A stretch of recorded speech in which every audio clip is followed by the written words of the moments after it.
ఇప్పుడు మీరు దర్శనం చేసుకునే ఆలయము ప్రత్యక్ష సుబ్రహ్మణ్య స్వామి. ఈ ఆలయము మల్లవరం గ్రామంలో ఉంది.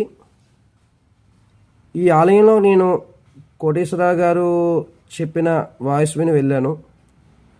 నేను వెళ్ళిన సమయంలో ఆలయం తీసలేదు. ఇక్కడ సంతానం లేని వారికి సంతాన ప్రీత్యర్థమై పూజలు చేస్తారు. స్వామివారి వెనకాల శయన మందిరం ఉంటుంది. ఆ మందిరంలోని 1 గంట ఆడవారు నిద్ర చేయడం వల్ల సంతానం కలుగుతుందని ఇక్కడ ప్రత్యేక.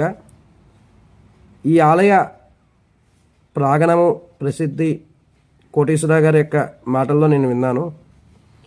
నేను వెళ్ళే సమయానికి ఆలయం తీసలేదు, కానీ మీ అందరి దర్శనార్థమై ఆ గిరిశలోంచే స్వామి దర్శనం ఇవ్వడం జరుగుతుంది. ఈ ఆలయము కాకినాడ దగ్గరలో ఉంటుంది. అన్నవరం నుంచి 20 కిలోమీటర్ల దూరంలో ఉంటుంది.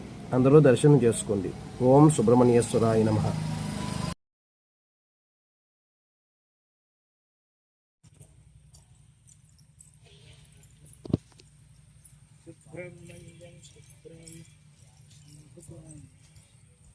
తండ్రి సుబ్రహ్మణ్యేశ్వర, నాకు తమ్ముడు ప్రసాదించుకొని ఆయన